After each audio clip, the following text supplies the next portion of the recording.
মোগল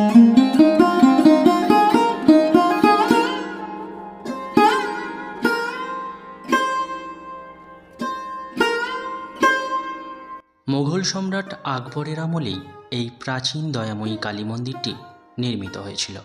মন্দিরটি প্রায় 500 বছরেরও বেশি পুরানো। নমস্কার বন্ধুগণ, কেমন আছেন সবাই? আশা করি ঈশ্বরের কৃপায় সকলেই খুব ভালো আছেন। আজ আমি আপনাদের নিয়ে এসেছি হুগলি জেলার চুঁচুড়া শহরে অবস্থিত অত্যন্ত প্রাচীন ও জাগ্রত দয়াময়ী কালী মন্দিরে। আজকের ভিডিওতে আমি আপনাদের দেখাবো কিভাবে এই মন্দিরে আসবেন, মন্দির সারাদিনে কোন কোন সময় খোলা থাকে। এছাড়াও এই মন্দিরকে ঘিরে রয়েছে অনেক প্রাচীন ইতিহাসসহ মন্দিরের অজানা কাহিনী। তো চলুন প্রথমেই দেখে নেওয়া যাক এই মন্দিরে কিভাবে আসবেন। হাওড়া থেকে মেল লাইনের ট্রেন যেমন বর্ধমান লোকাল, কাটোয়া লোকাল বা ব্যান্ডেল লোকাল ধরে আসতে হবে চুঁচুড়া স্টেশন। চুঁচুড়া স্টেশনে নেবে স্টেশনের সামনের দিকে এগিয়ে এলেই রয়েছে স্টেশন থেকে বাইরে বেরোনোর রাস্তা। স্টেশন থেকে বাইরে বেরিয়েই রয়েছে মেন রোড। মেন রোডটি পার হয়ে আপনারা চুঁচুড়ার ঘড়ির মোড় যাওয়ার জন্য অনেক গাড়ি পেয়ে যাবেন। মেন রোডটি পার হয়ে একটু পিছনের দিকে এগিয়ে এলেই রয়েছে অটো স্ট্যান্ড। এই অটো স্ট্যান্ড থেকে অটো ধরে আসতে হবে চুঁচুড়ার ঘড়ির মোড়। অটোয় ভাড়া পড়বে জন প্রতি 12 টাকা। এটি হলো ঘড়ির মোড়। এই যে রাস্তাটি, এটি হলো চুঁচুড়া ফেরিঘাটের দিক থেকে আসা রাস্তা। এটি হলো চুঁচুড়ার ঘড়ির মোড়ের ক্লক টাওয়ারটি। এই ক্লক টাওয়ারের সামনের দিকের যে রাস্তাটি, এটি হলো নেতাজি সুভাষচন্দ্র রোড। অটো থেকে এই ঘড়ির মোড়ে নেবে এই নেতাজি সুভাষচন্দ্র রোড ধরে 2 থেকে 3 মিনিট হেঁটে এগিয়ে এলেই রাস্তার বাঁদিকে রয়েছে দয়াময়ী কালী মন্দির।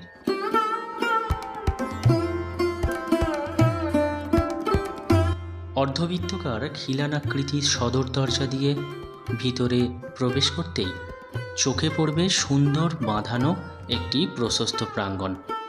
চারিদিকে ছায়া ঘেরা বিভিন্ন গাছপালা, যা পরিবেশটিকে আরও শান্ত ও মনোরম করে তুলেছে। প্রবেশদ্বার দিয়ে প্রবেশ করেই বাঁদিকে অর্থাৎ পূর্ব দিকে রয়েছে উঁচু চাতালের উপর প্রতিষ্ঠিত মায়ের মূল মন্দির।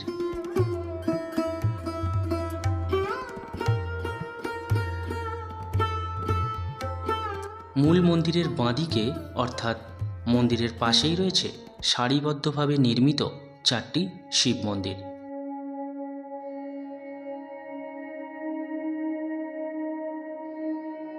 এই শিব মন্দিরগুলি দেউল স্থাপত্য রীতিতে তৈরি এবং বর্তমানে সুন্দরভাবে রং করা হয়েছে, যা পুরো স্থাপত্যটির সৌন্দর্যকে আরও বাড়িয়ে তুলেছে। এখন দর্শন করে নেব 4টি শিব মন্দিরের শিবলিঙ্গগুলি।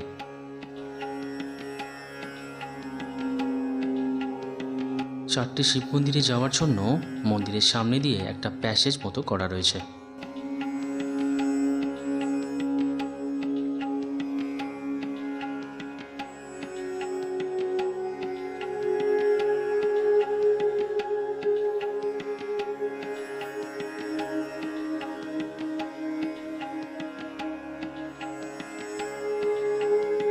শিব মন্দিরের শিবলিঙ্গগুলি দর্শন করে মূল মন্দিরে যাওয়ার জন্য একটা ব্রিজের মতো ব্যবস্থা করা রয়েছে।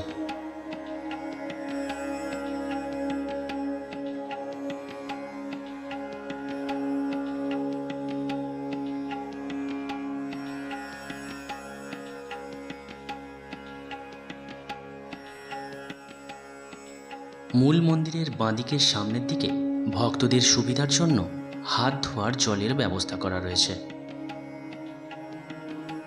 আর মূল মন্দিরের ঠিক সোজাসুজি রয়েছে প্রদীপ, ধূপ ও মোমবাতি অর্পণ করার নির্দিষ্ট স্থান, যেখানে ভক্তরা শান্তভাবে নিজেদের প্রার্থনা নিবেদন করছেন। সমস্ত ব্যবস্থাপনাটি খুব সুশৃঙ্খল, যা দর্শনার্থীদের জন্য পরিবেশকে আরও সহজ ও স্বাচ্ছন্দ্য করে তুলেছে। সামনেই দেখতে পাচ্ছেন মূল মন্দিরটি। এই মন্দিরটি রেখো দেউল স্থাপত্য রীতিতে নির্মিত এবং এর উচ্চতা সত্যিই চোখে পড়ার মতো। মন্দিরের সামনের অংশে রয়েছে সুন্দর নকশার কাজ, যা এর ঐতিহ্যবাহী সৌন্দর্যকে আরও ফুটিয়ে তুলেছে।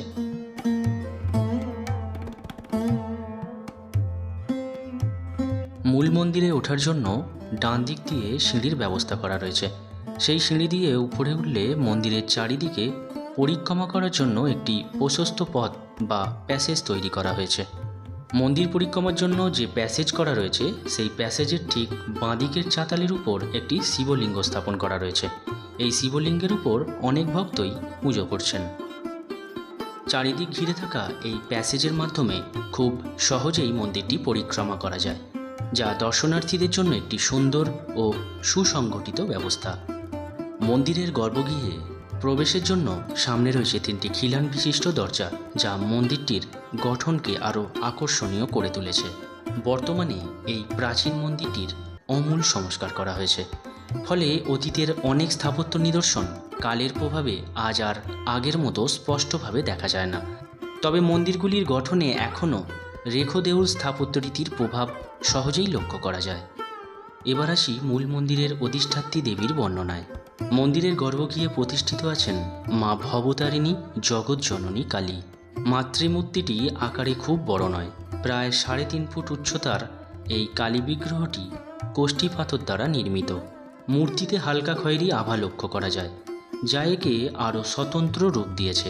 দেবী ত্রিনয়না এবং তার রূপে রয়েছে এক অনন্য গাম্ভীর্য। দক্ষিণা কালী রূপে দেবী শ্বেতপাথরের শবাসনের উপর প্রতিষ্ঠিত, যেখানে শিব শায়িত অবস্থায় রয়েছেন। মায়ের মুখমণ্ডল কিছুটা লম্বাটে, যা এই বিগ্রহকে অন্যরকম বৈশিষ্ট্য প্রদান করে।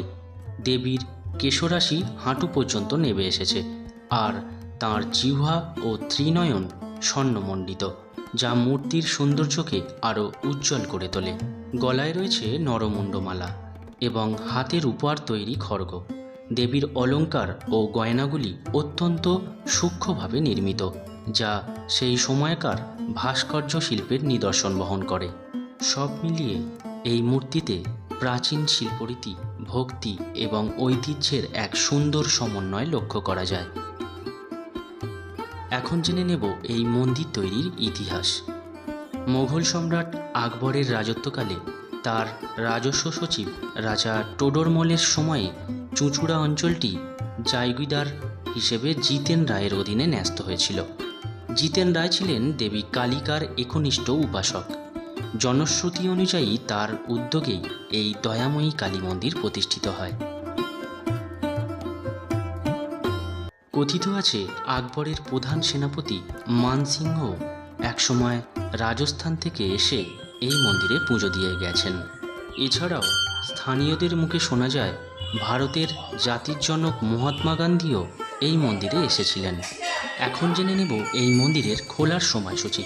মন্দির খোলা থাকে সকাল 5:30 থেকে দুপুর 1টা পর্যন্ত। এরপর মন্দির বন্ধ থাকে। আবারও বিকেল 4:30 থেকে রাত্রি 9টা পর্যন্ত মন্দির খোলা থাকে। এই মন্দিরে দেবী কালিকা এখানে দয়াময়ী ও করুণাময়ী রূপে পূজিত হন।